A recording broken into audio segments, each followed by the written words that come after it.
guys, it's your girl Blessing again. Welcome back to my YouTube channel.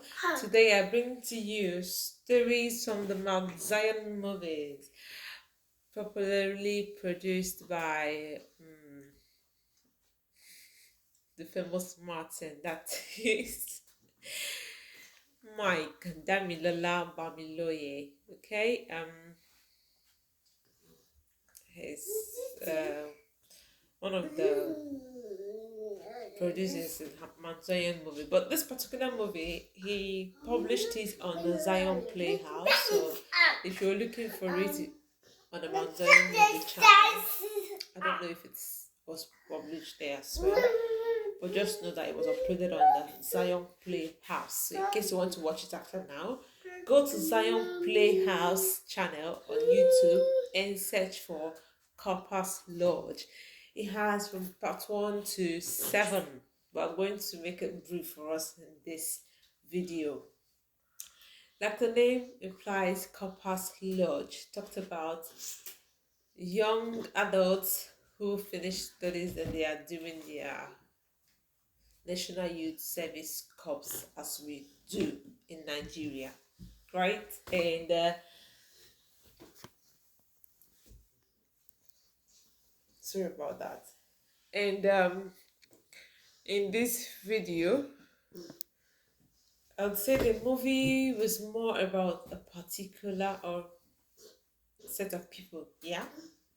So it started with a young copper who was in his place of assignment where he was doing his service corps, and he had planned to redeploy. That is go back to where he was staying after his 3 weeks camp. So apparently his parents are rich people. They had a place where he's going to work. You know, when you're a child of a rich man, you're this rich kid, and they programmed your life for you. Your parents had everything figured out for you, where you're going to work and things. So they just had this agreement that he was going to go for the 3 weeks camp in the part of the north where he was posted, and afterwards he will redeploy back to Lagos State where they are currently based and take up a place of assignment in the office where his father has reserved a space for him to work. This guy also had a fiance, or rather a fiancée, who was part of this arrangement, right? So, but he went for this youth service, the 3 weeks camp, and something caught him there. You know, when you go to a place and then you'll be like, oh, I've changed my mind. So he went for this 3 weeks camp, and he fell in love with an orphanage home that he came across. He fell in love with the children there and had this nudge to stay back and serve in that orphanage home. So when he went back to Lagos after the 3 weeks camp, he told his parents that he wasn't going to redeploy. He wanted to serve in that state. I've forgotten the state where he was posted to. But he wanted to stay back. He didn't want to redeploy. He didn't want to work in the already arranged office anymore.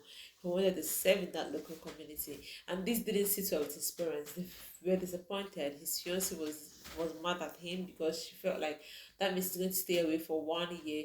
Long story short, it led to his breakup with his fiancée because the girl wasn't buying his vision. The girl didn't see the need continue the relationship with him.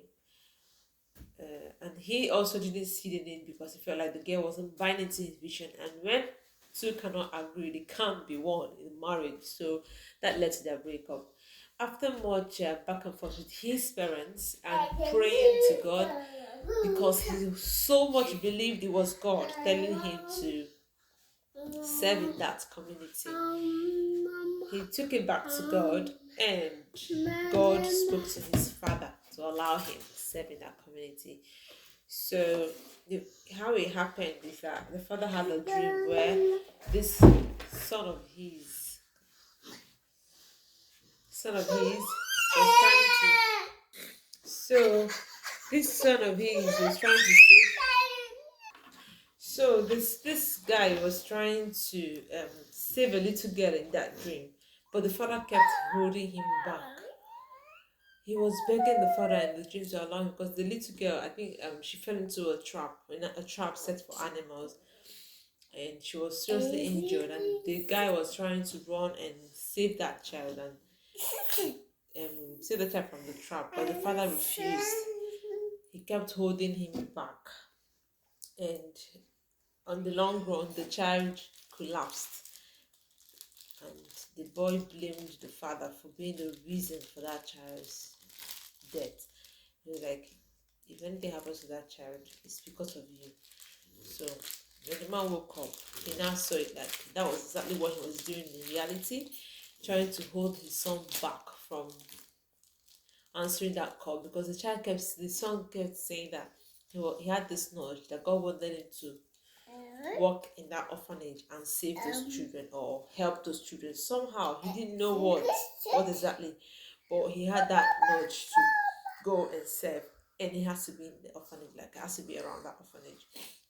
So after the father had that dream, he allowed him to go. Back in the Corpers lodge, there was another young man there, a promising young man who became a nuisance. He sleeps around, and sadly, he was supposed to be a pastor, a junior pastor in his church before he came for his youth service. So it's more like he had a different personality back home, came for his service and wore another clothing. So these were two young men with different visions. One came for youth service and turned a different leaf, while the other was coming to carry out the work God sent him to. He believed God sent him for.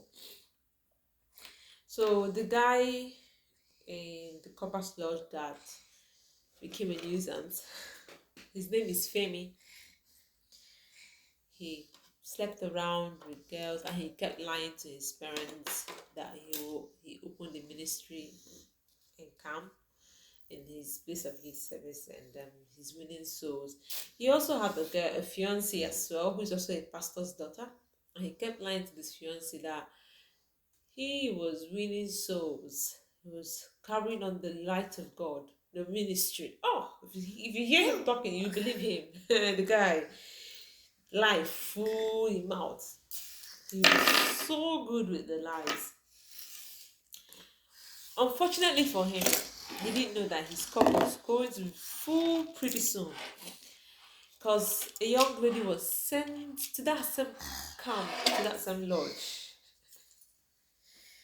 And this young lady happened to be a social media freak, always making videos, posting anything that she comes across. She makes a lot of videos, and posts. So one of the days she was on her live, Uncle Femi saw her.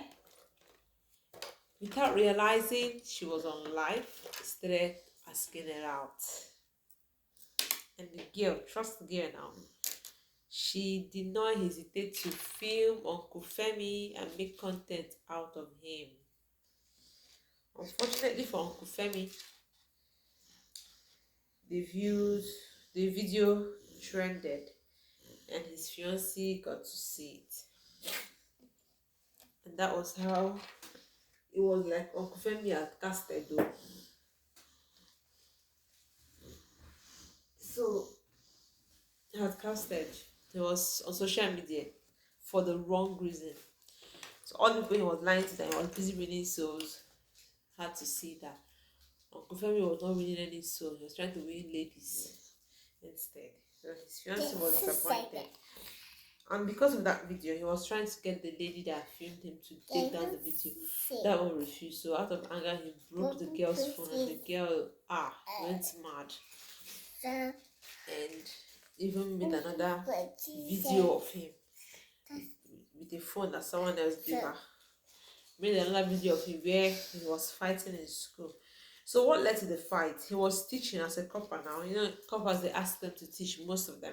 Once they post you to secondary school, you become a teacher for a particular subject. So Uncle Femi was teaching, and in his class, a student started playing that video that the copper lady made of him when he was striking her. And people had turned it into a music. You know how they turn on this, just like the former president of Nigeria, former president's wife, Patience. You know how they turned her statement one time to music like that. There is God. So they turned Uncle Femi's own to a music like that. So the student was playing it in his class. And the thought of that video makes him very angry because he knows what that video is doing to his image. So he was offended by the student and he broke the student's phone. That was what led to the fight with the student, because the student is a very stubborn one. The student fought him and he fought back. So they said that they left from the classroom, they went to the field in the school and started fighting. So this the copper lady, her name is Amanda, saw another content and made another content of Femi and posted it. This time around, she did not just post this video. She dug up Femi's past videos where he was preaching, as a vibrant young pastor. She dug video. I'm making a video. She dug up his video as a pastor when he was preaching the word of God. And then, what do you call it? Is it mixing or remixed it? I don't know the word. You should help me in the comment section. Mixed it with remixed it with this one now. So it's more like a scene. The post was now like, you can imagine a pastor fighting. Do you understand? So that caused more harm. So Femi's fiancé couldn't take it anymore, because the first time it happened, one of the content of Femi asking Amanda out, Femi sold the lie that it was just the content that the girl begged him to shoot. So his fiancé actually bought that lie. But seeing this one of him fighting now, he didn't want to hear from her anymore. She didn't want to hear from him anymore. So she also ended things with him. Plus her parents were like, this guy, I don't think even the Holy Spirit hasn't spoken to us as that he's a good right one for you and all those plenty things. So she ended things with him. So Femi became more frustrated. Unknowing to Femi, the boy that he fought is the son of a herbalist, a very deadly herbalist in that community. And the last time a teacher flogged that herbalist's son, that teacher ran mad. So the principal of the school just called Femi and narrated the story to Femi that, see, the last time somebody flogged this man's child, person ran mad. Now Femi, you have flogged the man's child again, you have fought the man's child again. We are sorry for you, we don't know what will happen to you. Femi's father, on his own end, had the dream of Femi being mad. Femi's fiance's father had a dream where Femi was looking tattered and serving as a sales boy in a restaurant where the daughter went to eat.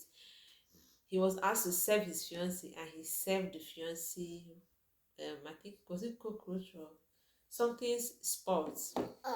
So these were all signs of bad omen, right?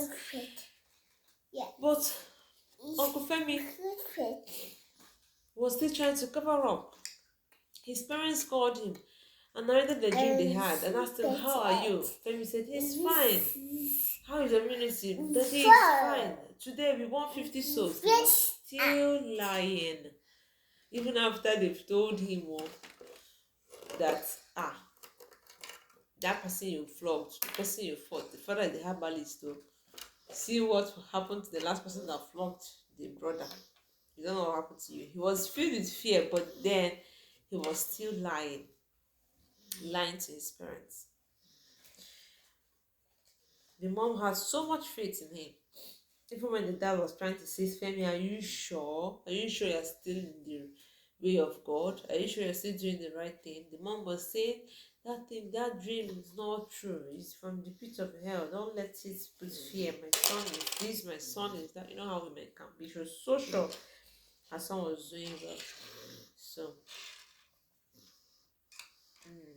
that was how they left Femi. Oh, and she said, okay, oh, until their pastor, their, I think, the general overseer, that's Femi's parents, the general overseer, called them to his office.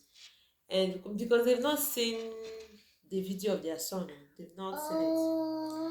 It was now this their general overseer that played the video of their son Femi trending online for the negative things to them. And that was where the mom felt disappointed. To their dismay, they called Femi. Even after knowing what they know, they called Femi. Femi was still lying. Uncle Femi was still lying that he did what? He was winning souls. The mom shut him up and asked him to better go and ask God for mercy. That how can he be lying to their face, knowing the gravity of what he had done? As if this was not enough, that same herbalist, his daughter got pregnant, and when she was asked who was responsible, she said it was Copper Femi. This Femi knows the rest. Only Femi beats herbalist speaking. Only Femi don't impregnate herbalist speaking. I won't lie, I was scared for Femi. I was scared for Femi. I was scared for Femi at this point.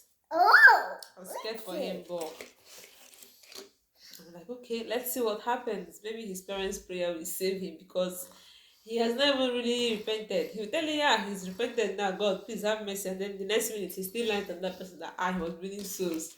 I'm like, this one never ready. Never ready to get redeemed.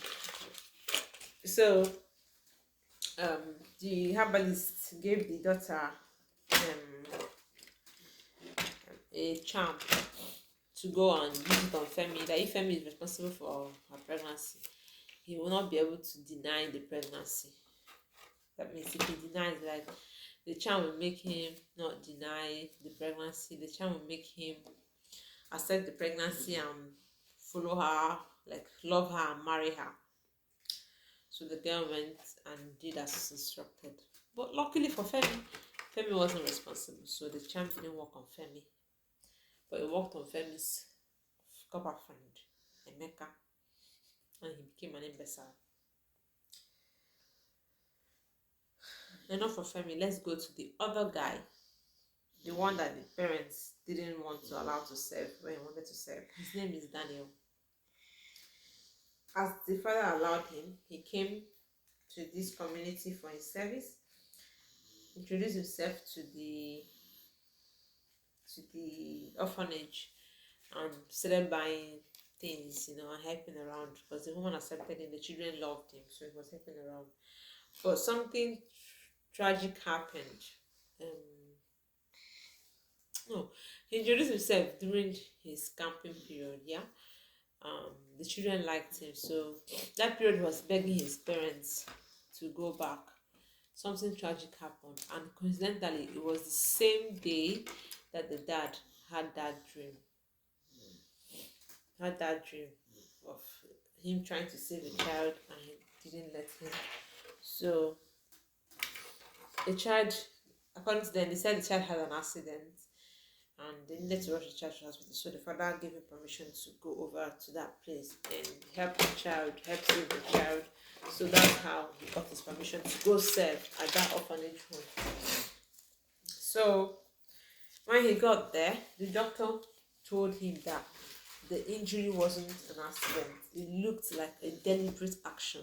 So the child was hit on the head. It looked like a deliberate action. So they needed to find out who caused the child harm. So they needed to find out who caused the child harm. So Daniel was like, okay, he's going to try and find out, but who would ever want to cause the children harm? The owner of the orphanage was like, she can't suspect anyone because she has been working with her staff for a long time. In short, Daniel is like the only new staff she has. And so she didn't know who to suspect. And Daniel looked good to him. And moreover, he wasn't even here when the accident happened, so he can't be suspected. So Daniel decided to stay back. Instead of going to the lodge to stay over, he decided to live in the orphanage with the children. So he lived there trying to unravel who was behind the attack. Then another child got hit. Then came this there came a rich man who came and started throwing millions around. He gave money to the owner of the orphanage, and the woman accepted it as human being. She accepted this of money and then started belittling Daniel's offers, because Daniel usually buys biscuits and drinks for these children, and that really made them happy, because at the time Daniel even came and started buying these things, the woman didn't have money again to buy those things for the children. But the moment the chief started bringing millions, she started seeing Daniel's own good, like change, chicken change. It's nothing anymore. So, but it happened that whenever a child gets hit, chief will call and give money. you know. So the third child got hit. But before, yeah, got hit. The third child got hit.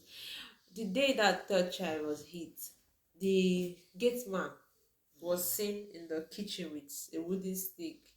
He said he saw a snake and pursued the snake. The snake ran into the kitchen, and he chased the snake into the kitchen, and he didn't find the snake again. So he was searching for the snake when one of the staff came in and asked him what he was doing in the kitchen with the stick, and then he said he was looking for a snake. Like snake, there's no snake here, just go. If you see it, no problem, we'll kill it. And then the man got dismissed. So when that child got hit, the police was involved. This is the third child now, so they had to involve the police. The police got involved, and that lady that saw the gate man with the wooden stick accused the gate man of being a suspect, because she saw him with a wooden stick. And then when they got to the kitchen, the wooden stick was stained with blood as a proof that that was what was used on the child. So the gate man, an old man he is, was arrested. He kept saying he was innocent, and he said to Daniel, the snake is still in that house. Please find it. Daniel, please find that snake. The snake is still in that house. So Daniel was restless. So I think that same night or 2 nights after, I don't know which is the case, Daniel came into the kitchen at 2 a.m. and saw that staff, the lady, her name is Grace, with the said chief that always threw money around. He saw them outside discussing.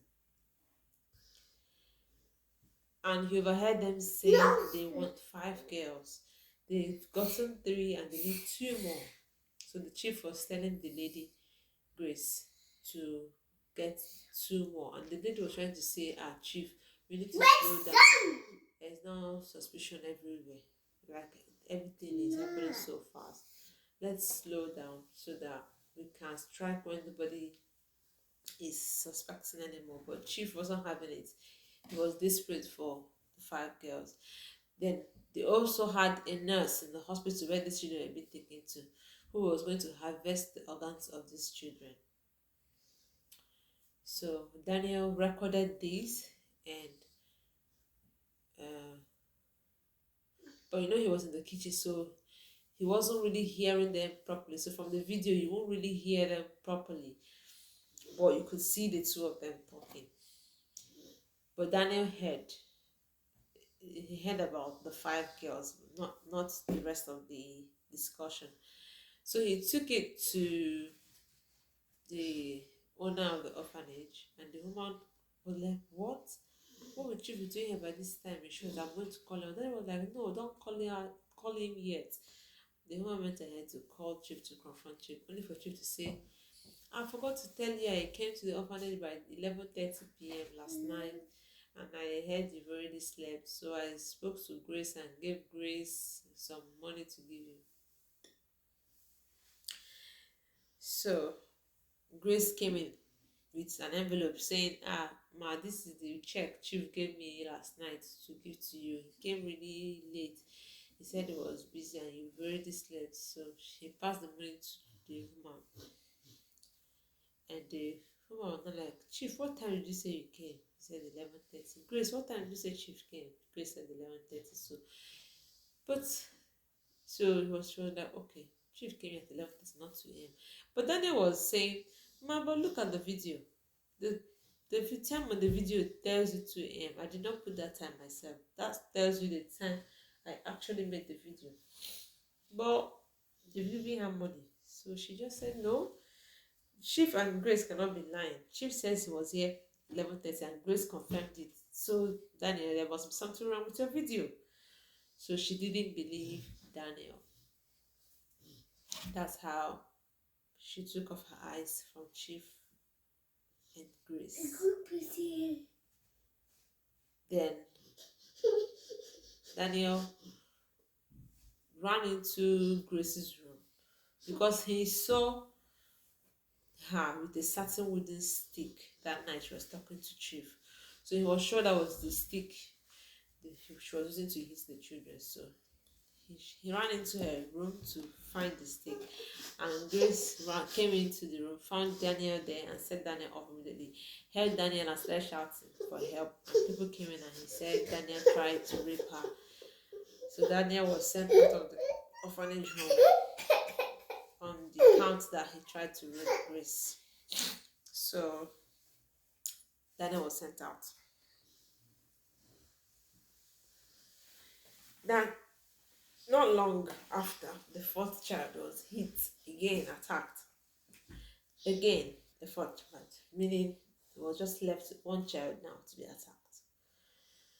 So Daniel told his parents what was happening, and they told him to go on his knees and pray. That battle wasn't physical, it was spiritual.